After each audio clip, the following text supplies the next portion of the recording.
Magandang gabi po sa ating lahat. Narito po tayo sa ating online service. Sa gabing ito, pag-uusapan po natin ay patungkol po doon sa tinatawag po nating ligtas ka. No, ligtas ka. So again, lahat ng tao gusto niya ng katiyakan ng kaligtasan. No? Lalo-lalo na sa panahon natin ngayon, nakakatakot. Ang dami nating naririnig, ang dami natin napapanood. Lalo-lalo na kung ano nga ba yung mangyayari. Diba? Doon sa China, tsaka sa Philippines. Diba? Hindi natin alam kung ano po pwedeng hahantungan nito. Yung ekonomiya natin. Tapos, na-invade na mga talaga tayo ng mga ibang bansa. Hindi na alam kung anong gagawin natin. Pero dito, pag-usapan natin ngayon, no, anong gagawin ng Lord sa mga tao na patuloy na namumuhay ng matuwid? Ito po kasi meron bang saysay yung pamumuhay natin ng matuwid? No? Yun ang tanong Ano po ba mangyayari sa atin kung patuloy tayong mamumuhay ng matuwid? Dahil kung minsan titignan natin, parang lugi tayo sa mga iba No? Parang lugi tayo sa gumagawa ng masama, parang hanggang sarap-sarap ng buhay nila. Pero tingnan natin kung anong gagawin ng Lord. Ano ba yung gagawin ng Lord patuloy doon sa mga namumuhay ng matuwid, pag nabuhay tayo ng matuwid. Pero bago tayo magpatuloy, hingi tayo ng tulong sa Diyos na nagtumutulong sa atin para maging matuwid tayo. Tayo pumikit, tayo manalangin. Panginoon, sa gabing ito, salamat. Dahil sa buong araw na ito, naranasan namin ang iyong pag-iingat, paggabay. Ligtas kami, nakauwi ng bahay. Ligtas kami para manood ng ganitong gawain. At hayaan niyo po, Panginoon, sa pamamagitan po ng programang ito, makita po namin ano nga ba ang pwede mong gawin sa amin kung kami patuloy na mamumuhay ng matuwid. Kasi Lord, pag tinitingnan namin, parang walang saysay yung ginagawa namin. Pero sa totoo lang, meron ito. Kaya nga, meron kayong mga salita na ito magpapatibay sa amin para patuloy mamuhay kami ng matuwid. Muli, ipaunawa, ipaintindi mo sa amin ang inyong mga salita. Sa pangalan ni Jesus, ito po aming sabat dalangin. Amen. Amen. Isa-isahin po natin. Bagamat hindi po lahat ito, marami pa po ito, pero sa gabing ito lang naman po ang gusto kong talakayin po natin. No? Ano ang gagawin ng Lord sa patuloy na pamumuhay natin ng matuwid? Una, letter A, binabantayan tayo laban sa masama. Binabantayan. Sabi dito sa awit 37 hanggang 38, sabi dito, ang taong matuwid ay inyong pagmasdan. Mapayapang tao ay patuloy ang angkan. Ngunit wawasaking lubos ang masama, lahay lilipurin sa balat ng lupa. So, again, ang taong matuwid daw, binabantayan, minamasdan, pinapatuloy, hindi lang ako, pati yung buong angang ko, patuloy na aalagaan ng Lord. No?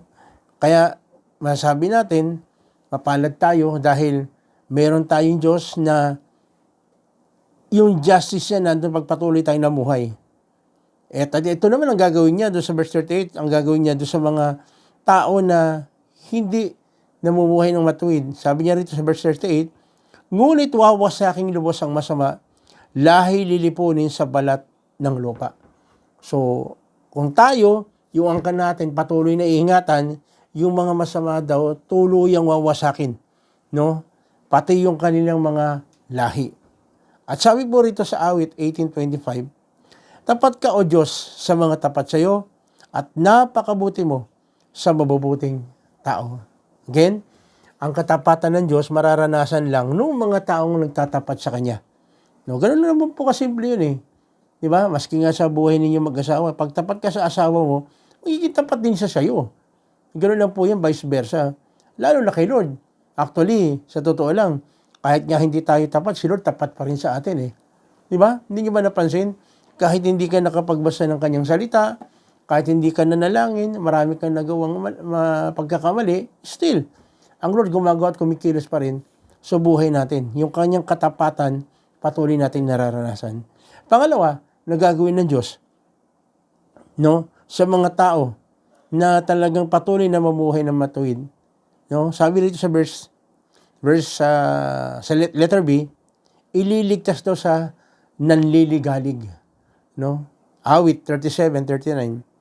Ililigtas ni Yahweh ang mga matuwid, iingatan sila kapag naliligalig. So again, no, makikita natin dito merong kaligtasan kapag nabuhay ng matuwid kay Lord. No? Aalisin, iingatan tayo sa lahat ng ligalig sa buhay. Siyempre, ano ba yung mga ligalig natin sa buhay? Yung takot, yung pangamba, yung iniisip mo yung future mo, no? Nakakaligalig yan. No? Hindi mo alam kung anong mangyayari, kung makapag-aral pa sa susunod na taon yung anak mo. Hindi mo alam kung yung asawa mo may karamdaman, kung gagaling pa ba. Nakakaligalig yan. Pero sabi nga nun dito, liligtas tayo ng Lord dito sa mga ligalig na pilit na. Actually, ang kalaban lang naman naglalagay dyan eh. Nagbubulong sa atin eh. Na matakot tayo eh. No? Ito po yung maganda na sinabi ng ating Panginoon pa dito sa 34:17. Agad dinidinig daing ng matuwid. Iniligtas sila sa mga panganib. So again, bakit tayo maninigalig? Bakit tayo matataranta? Samantalang kapag dumaing daw tayo sa ating Panginoon, agad dinirinig, pakikinggan ng Lord. So kapag ito palagi nakatanim sa isipan natin, sa tingin ko po, sigurado po ako, mawawala po yung ligalig natin, mawawala po yung takot natin. Ililigtas kasi tayo ng Lord sa lahat ng mga panganib. So ibig sabihin, walang dahilan para tayo ay matakot o mangamba, maligalig, dahil nandiyan ang Diyos na sinasabi, isang daing lang natin, dinirinig ng Diyos, at si Lord ay gagawa dito sa problemang ito. Pangatlo na makikita natin, liligtas tayo ng Lord, sasakluluhan tayo at tutulungan. Awit 37:40. Sasakluluhan sila't kanyang tutulungan laban sa masama, ipagsasanggalang sapagkat si Yahweh ang kanilang sandigan. Ang taong matuwid, sumasandal sa Lord. Ang taong matuwid, lagi umihingi ng suklolo kay Lord. At ang sabi rito, kapag tayo daw ay humingi ng saklolo, ipagsasanggalang tayo sapagkat ginawa nating sandigan ng ating buhay ang ating Panginoon. Kaya hindi po panalo eh. Hindi po tayo talo kapag tayo po ay sumandal at humingi ng tulong sa ating Diyos. Yung nangyayari po, yung palagi nakikita natin na parang binubuli tayo ng ibang bansa. Huwag po tayo mag-alala dyan. Bahala si Lord. Ang mahalaga, palaging tutulong. So, of course, may gagawin tayo, pero ang sasandalan natin, walang iba, kundi yung mga pangako ng Diyos. No? Sandalan natin. Mamuhay lang tayo ng matuwid ng maayos. Makikita natin kung paano gagawa ng himala ang ating Panginoon sa ating kalagitnaan. At sabi niya rito sa awit 33:20, tanging si Yahweh lang ang ating pag-asa. Tulong na malaki at sanggalang siya. So again, dito pinangangalandakan na ang ating Panginoon lamang ang ating pag-asa. Of course, maraming mga sandata, maraming panggera, pero po ito ay hindi po magtatagal kahit na panood po kayo sa TV ngayon. Ano ang nangyayari sa mga bansa na inaapi yung ibang bansa? Tingnan niyo po. Panoorin niyo po. Kasi si Lord, palaging doon sa kumakampi, doon sa mga tao na nagtitiwala sa Kanya, at the same time, inaargabyado. Bakit? Kasi alam ng Lord eh. No, pag nabuhay tayo ng matuwid, hindi pwedeng hindi niya tayo tulungan. Hindi po pwedeng hindi niya ibigay ang kanyang pag-iingat, ang kanyang pagpapala. No? At lalo na, kung pinangangalandakan natin ang ating pag-asa na kay Lord, hindi po pwede na hindi siya gumalaw. Hindi po pwede na wala siyang gawin. Ganyan po, katindi yung Diyos natin. Ililigtas tayo. At sinabi nga niya rito sa Efeso 2:8-9, sapagkat dahil sa kagandaang loob ng Diyos, kayo ay naligtas sa pamamagitan ng pananampalataya. So again, sinasabi rito, na yung kaligtasan natin ay sa pamamagitan ng pananampalataya. At ito'y kaloob ng Diyos na hindi mula sa inyong sarili. So again, kahit na anong gawin natin, kahit na anong sabi natin, marami tayong drone, marami tayong eroplano, marami tayong panggera, hindi po yun ang talagang magbibigay sa atin ng kaligtasan. no, kundi yung pananampalataya natin. Kundi yung again hindi po ako against sa magkaroon tayo po ng panggera kung ano, hindi po ako against doon.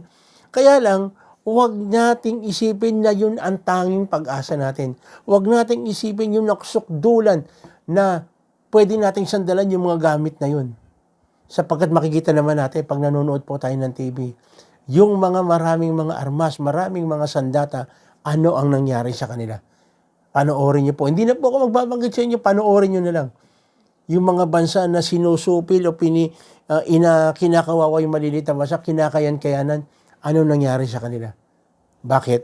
Kasi si Lord ang gumagawa eh. Ang kailangan lang talaga natin, manampalataya tayo. Hindi natin ito makukuha sa sarili nating lakas. No? Hindi ito, sabi nga sa verse 9, hindi ito bunga ng inyong mga gawa, kaya't walang dapat ipagmalaki ang sino man. Opo. Ang kaligtasan natin wala po dahil sa magaling tayo. Ang kaligtasan po natin hindi dahil sa marami tayong armas. Ang kaligtasan po natin hindi dahil marami tayong pera. Ang kaligtasan po natin para magkaroon tayo ng maganda at maayos sa buhay ay hindi dahil sa famous tayo o napakalaki natin o napakalakas natin. Dahil lamang sa pananampalataya. Dahil lamang sa pananampalataya. Kaya nga sabi gano'n, paano nga ba tayo magiging matuwid sa harapan ng Diyos? Ito po, 1 John 1:9. Kasi ito po yung sinasabi dito di ba? Na para maging tulungan tayo ng Diyos, kailangan maging mabuti tayo at malinis. Pero paano tayo magiging mabuti at malinis? Sabi rito sa 1 John 1:9, subalit kung ipinapahayag natin ang ating mga kasalanan, patatawarin tayo ng Diyos sa mga ito, at lilinisin tayo sa lahat ng ating kasalanan sapagkat siya'y tapat at matuwid. Kung ipinapahayag natin. Alam niyo, isang sekreto rito, aminin natin. Aminin lang natin na mahina tayo. Aminin natin na tayo nagkasala. Aminin natin sa harapan ng Diyos na tayo nagkulang. Marami tayong mga kahinaan, maraming pagkukulang. At makikita po natin kung paano gagawa at kikilos ang ating Panginoon sa buhay po natin. Kaya, kapatid, sa gabing ito, hindi ko alam kung ano yung kinatatakot mo, hindi ko alam kung ano yung mga bagay na pilit na nilalagay ng kalaban sa'yo para mataranta tayo, maligalig tayo. Ano ba yung ginagawa ng kalaban na para bang pinipilit na, hindi tayo kaya iligtas ng Diyos natin. Marami po makikita natin sa paligid yan. Pero wag po tayong matakot. Ang sabing ganon, tayo sasakluluhan ng ating Panginoon at tayo tutulungan. Pero, bago natin magawa yan, kailangan maging matuwid, malinis tayo sa harapan ng Panginoon. At ang tanging paraan para tayo maging malinis at karapat-dapat tayong tumawag sa ating Panginoon ay ihingi natin ng tawad lahat ng ating pagkakamali. At sabi rito, lilinisin tayo sa lahat ng ating kasalanan sapagkat siya'y tapat at matuwid. Kapatid, ako'y mananalangin ng isang panalangin na paghingi ng tawad, pag-amin ng ating pagkakamali at aangkinin natin ang pag-ibig ng Diyos, tatanggapin natin sapagkat sinabi ang sino man tungkol sa ating Panginoon ay magkakaroon po ng buhay na walang hanggan. Yung sinabi po diyan sa 1:3-6. Kaya ako po yung mananalangin, ang panalangin ito ay angkinin po natin. Gawin natin na sarili natin panalangin ito na nanggagaling sa ating puso. Kasi ang gusto ng Diyos, totoong humingi tayo ng tawad at aminin natin ang ating pagkakamali. Tayo po'y pumikit, tayo manalangin. Panginoong Sus, naririto po kami. Isang taong makasalanan, isang taong hindi alam kung paano po ang gagawin para kami mapatawad sa aming mga pagkakamali. Pero salamat, dahil sinabi mo po dito sa 1 John 1:9, kung ipapahayag namin ang aming mga kasalanan, patatawarin mo kami sa mga ito at lilinisin. Sa mga oras na Panginoon, ako po ay humihingi ng tawad sa aking mga pagkakamali. Sige kapatid, sabihin mo sa Panginoon, ikaw lang at siyang nakakaalam. Ihingi mo ng tawad sa Kanya. Sa mga oras na to, ang mga nagawa mong pagkakamali. Hiningi natin sa Panginoon. Ipaalala sa atin. Opo, Panginoon. Patawarin niyo po kami. Opo. Opo. Salamat po, Panginoon. Salamat po, Panginoon, sa kapatawaran. Salamat po sa katiyakan. na sa mga oras na ito, nilinis mo po kami. Kaya meron po kami pagkakataon para lumapit at humingi ng favor para po sa inyo. Sa mga oras na ito, kapatid, meron kang karamdamang pisikal, ito yung pagkakataon. Hilingin mo sa ating Panginoon. Ano bang dahilan bakit tayo nagkaroon ng ganitong karamdaman? Paalala sa atin ng Panginoon. Ihingin natin ng tawad kung napabayaan natin ang ating sarili, kung inabuso natin ang ating sarili. Hingin natin ng tawad. O maaaring ang karamdamang ito isang pagsubok, hilingin natin sa Panginoon ng kagalingan, kalakasan. Opo, Panginoon. Opo, Panginoon. Salamat po. Salamat po sa kagalingan na pagkakaluma po sa amin. Relationship mo sa iyong asawa, sa iyong anak, sa iyong magulang, sa iyong kapatid, kasama sa trabaho, o maaring kasama mo sa loob ng bahay, maayos yung relationship natin. Dahil ayaw ng Lord na meron tayong kaaway. Isa ito sa mga dahilan kung bakit minsan may karamdaman tayo. Minsan hindi maganda yung takbo ng buhay natin. Mangingi tayo ng tawad at matuto rin tayo magpatawad. Opo, Panginoon, kasi ikaw mismo, binigyan mo po kami ng biyaya. Sinabi mo, pag humingi kami ng tawad, patawarin po kami. Kaya matuto rin po kami magpatawad sa mga tao nagkamali sa amin. O kung kami man ay nagkamali, paalala mo po sa amin. Iparealize mo po sa amin. Para wag po kami magdalawang isip na humingi ng tawad sa mga tao na nagawa namin ng hindi maganda. Nasabihan namin ng hindi maganda. Panginoon, tulungan niyo po kami na totoo kami ay makapag-serve sa inyo. Na malayo kami sa mga gawa na magpapalayo sa inyo. Sa idolatry, sa witchcraft, horoscope, mga bagay na inalipin kami na tuluyang napapalayo kami sa inyo. Tulungan niyo po kami, Panginoon. Tulungan niyo po kami, Panginoon, na magtagumpay dito. Financially, nahirapan po kami. Tulungan niyo po kami, Panginoon. Dahil ikaw mismo nagsabi na ang iyong mga anak ay hindi mo pababayaan. At kami, Panginoon, tinanggap ka po namin bilang sariling Panginoon tagapagligtas. Nagkaroon po kami ng pagkakataon na sinabi mo po ulit sa iyong salita na hindi mo kami gugutumin. Tulungan po, Panginoon, na makahanap kami ng trabaho, maging masipag kami sa pagtatrabaho, at yung mga resources na meron po kami, gamitin namin ng tama, ng maayos, sapagkat ito lahat po ito ay biyaya lamang na galing po sa inyo. Opo, Panginoon.